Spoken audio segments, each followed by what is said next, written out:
You can have all the right intentions, you can have all the resources, you can wake up every single morning feeling really hopeful to start your new habits, but if you don't know this one thing, you are not going to be able to make any progress. Do you wake up feeling really hopeful because you're going to start a new habit, but then you end up procrastinating the entire day? Or do you start your habit and very well into your first week, something happens, you have to go somewhere, some emergency comes, and then you feel too defeated to even start again? There's a reason that happens. There's a reason your brain sabotages any progress you're trying to make. And that's exactly what we'll be talking about in this video today. So if any of these scenarios sound like you are on the right path because you have the intention, which is the most important thing, but you need the right tools. So let me tell you how to make habits that last. Let's start with understanding why your brain sabotages your own progress. So your brain seeks comfort, and comfort for it is anything that's familiar, anything that you're used to. It does not care if what it thinks is comfortable is going to make your life really uncomfortable in the long run. You, however, your conscious self knows that, so you try to make changes. And these changes look like changing your daily wake up time, changing your daily activities, changing your circle of group. So you are practically changing everything that's familiar for your brain. So now your brain thinks that you're unsafe and it tries to bring you back to your comfort zone. It tries to pull you back into the safety, and that's why it ends up sabotaging your progress. So to make changes that last, you need to do it in a way that your brain does not feel threatened, that it doesn't even realize that you're making any changes until they're done. And that right there is where micro habits come in. These habits are so tiny, you have to admit that even you don't make these changes because you think they're not even going to add up to anything, but they do. And these are so small that your brain doesn't even realize you're making these changes, and it doesn't end up feeling threatened.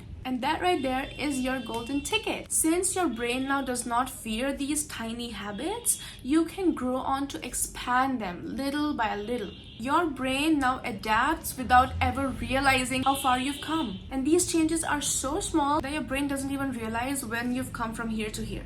Not only do these habits compound, you also feel more confident within yourself because you earn your own trust. You are telling yourself that you're going to do this one thing every single day, and you do it every single day because your brain is not trying to ruin your progress. So you end up repeating that thing every single day, and then your brain thinks that you are trustworthy because you're doing what you're telling it you're going to do. That helps with your self-esteem as well. And now that your self-esteem is high, your confidence is high, you are able to make bigger changes without your brain freaking out.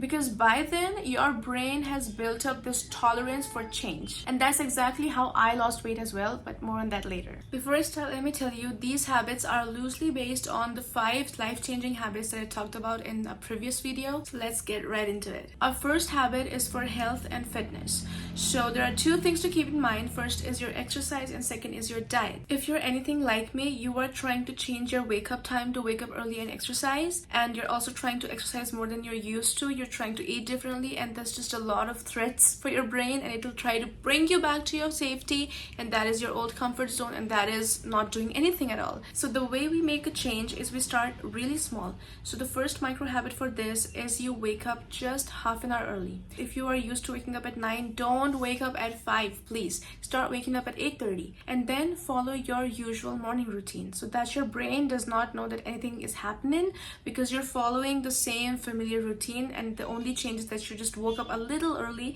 that your brain doesn't even perceive as a lot of change. And because now you have an extra half an hour, that's when you go for your walk. That's your first micro habit to start exercising. I'm telling you from my own experience, every time I tried to jump to workouts to gym, I could not sustain it. And if you can, amazing, but I couldn't, and a lot of people I know couldn't, because that's a lot of change. We're not used to that kind of lifestyle. Gym requires a specific lifestyle that's hard to adapt initially. So what I started with was I just went for walks every single evening. I didn't even realize that was a micro habit back then, and I just did it, and after a point I just gained this trust on myself, and I thought that I'll start with home workouts now, and then I did my home workouts every day, and then my confidence grew, and then I went into gym was my third step, and that's why I've been able to sustain it. Your micro habit for your diet needs to be start meal prepping. Just once a week, take a weekend, okay, take a Sunday for example, and just chop off all your vegetables, keep all your ingredients, make sure your grocery is full of healthy things that you can eat. If you want snacks, make sure you have fruits available. So just those sort of things that make it an easier decision to be healthy. Do not change what you're used to. Do not start skipping meals. That is not healthy, that is not sustainable. So what I want you to do is just start meal prepping and make it extremely easy for yourself yourself to eat healthy things. Next, we have productivity. If you're trying to be more productive, you're either trying to work or you're trying to study. My guess is that you're generally able to study for like 30 minutes max, and now you're trying to sit for 2 hours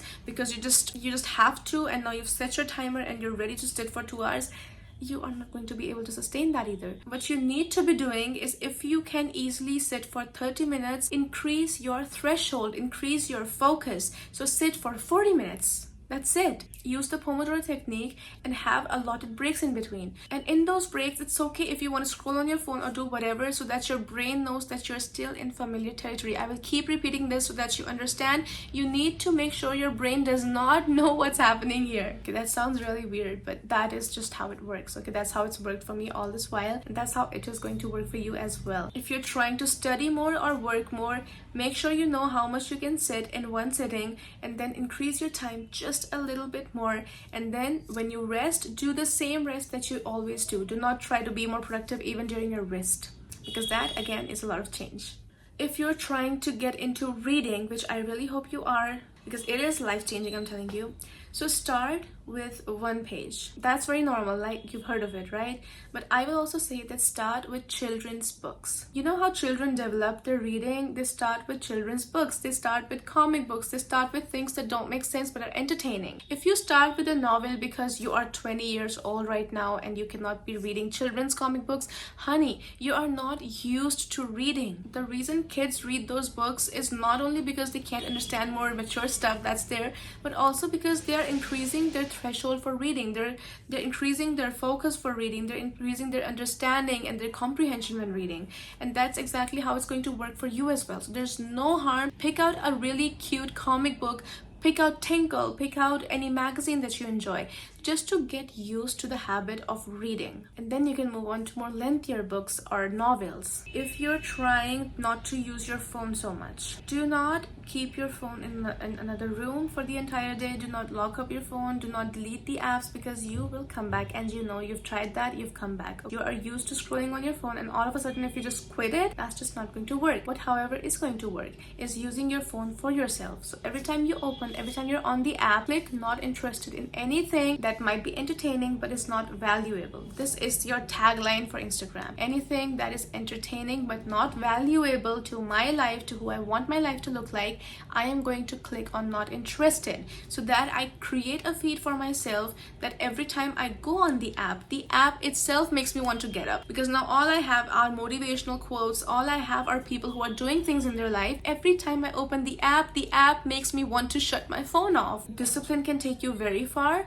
I'm just telling you, the way your brain is trying to sabotage you and the way you can make changes in your life, it doesn't have to be hard. You do not have to push yourself all the time. You can have things the easy way and have changes that last even without pushing yourself every single day.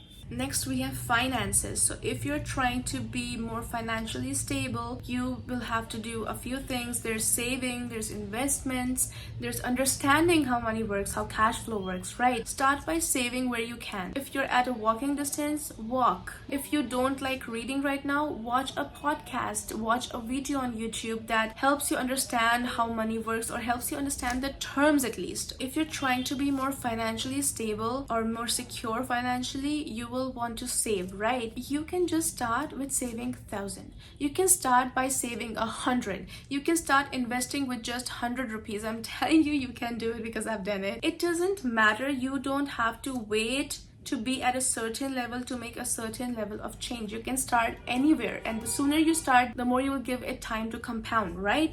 But even for saving, if you're just saving, 100 rupees is more than enough to save. $5 is a good amount to save. The thing is that you're telling your brain that you can cut off expenses where they're not needed. It's not about the money here, it's about the mindset that it takes. That's the micro habit that's going to help you build this new habit of saving, of investing. This part is spiritual and a little bit on healing. So if you're trying to move on, I read this one quote: if you're trying to move on, don't try to move on. Instead, do the easy thing and don't go back. That was so powerful.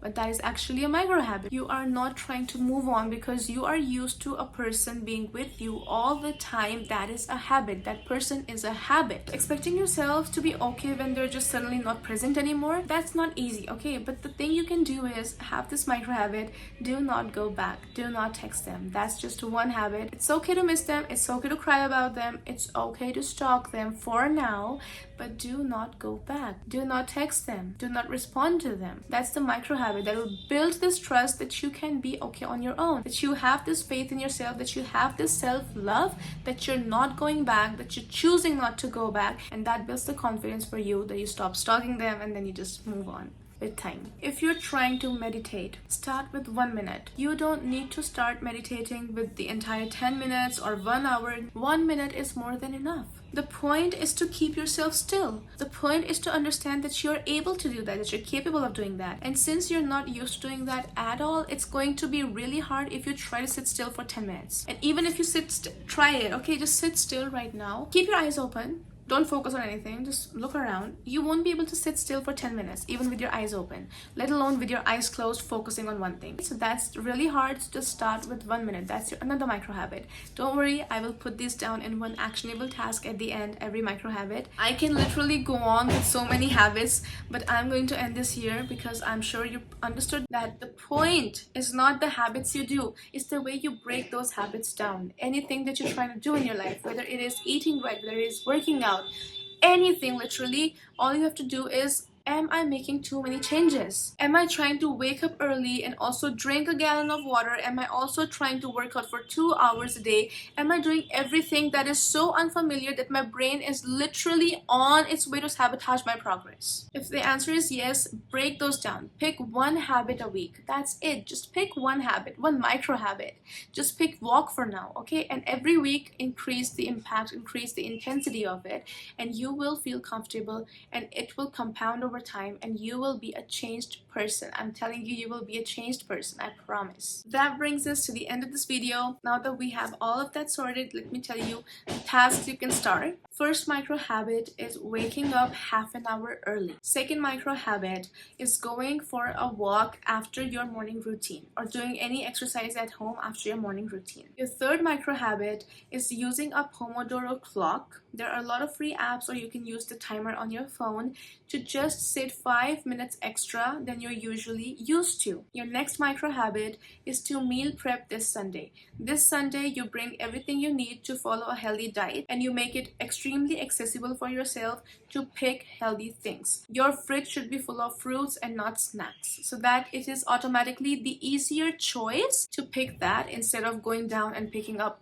noodles or whatever. Your next micro habit is to start meditating for 1 minute only. And your next micro habit is to read 1 page of a children's book, or if you want to be more advanced, of an easy novel, of a story. You don't have to get into self-help all of a sudden because it can be a lot at times. So just start with something that you're interested in. There are a lot of genres and you can go pick that book out and read 1 page or 5 pages, whatever you're comfortable with. Just make sure you pick this thing that's the easiest and you repeat it. So don't be like 5 pages one day and 1 page next day. No. If 1 page is what you think you can do every single day, do that. Your next habit is to save just 1% today, or just save once today. Spend whatever you spend usually, and just one time this day, whether it is during travel or whatever, and just you save at that time if you can.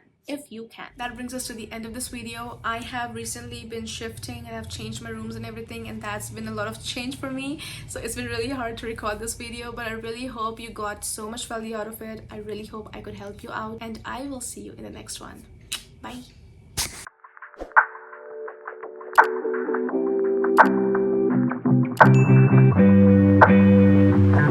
Thank you.